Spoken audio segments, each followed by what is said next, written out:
គេដើរទៅមានក្តីសុខឯជីវិតខ្ញុំទៅណាក៏ជួបបញ្ហាពីខ្លះព្រៀបធៀបហើយក៏ស្រក់ទឹកនេត្រាខំប្រឹងយ៉ាងណាក៏នៅតែមិនបានសុខ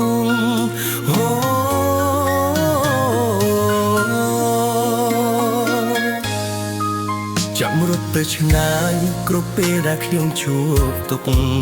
តែគិតមិនផុតមិនអាចក្បត់នឹងខ្លួនឯ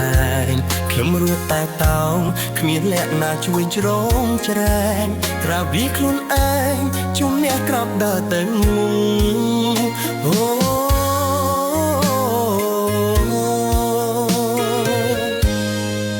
ត្រូវប្រាប់ខ្លួនឯងថាខ្លួនឯងខ្លាំងអាចនៅតងតោងមិនរៀថយឡើយជីវិតលំបាកបានស្គាល់អស់ហើយគួរឈប់បានដោយឲ្យខ្លួនតតន់ត្រូវប្រាប់ខ្លួនឯងថាអាចធ្វើបានកុំរៀងគិតច្រើនរំខានអារម្មណ៍ដើរទៅមួយមិនទៅបងខំបើសិនលឿយហត់អាចសម្រាប់បានចាំដើរបងក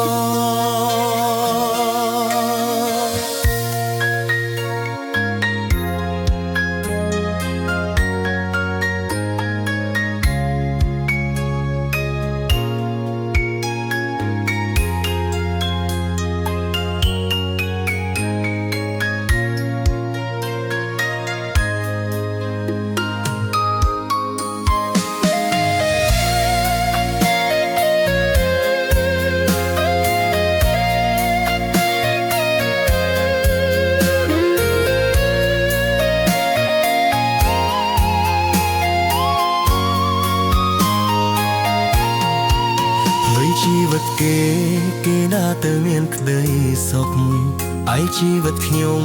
ទៅណាក៏ជួបបញ្ហាពេលខ្លះគេធៀបហើយក៏ស្រក់ទឹកនេត្រាខំប្រឹងយ៉ាងណាក៏នៅតែមិនបានសុខ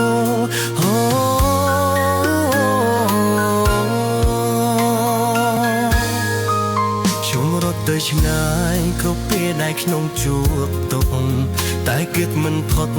មិនអាចក្បត់មិនខ្លួនឯងខ្ញុំរត់តែតោគ្មានអ្នកណាជួយជ្រោមជ្រែងក្រៅពីខ្លួនតែងជំនះក្រោកតាទៅមុខ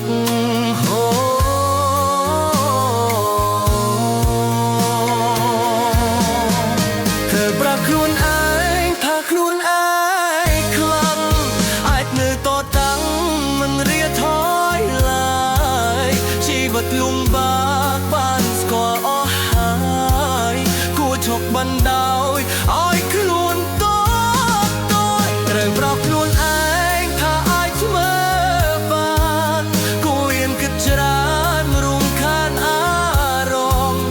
ដើរទៅមួយមិនត្រូវបងខំបើសិន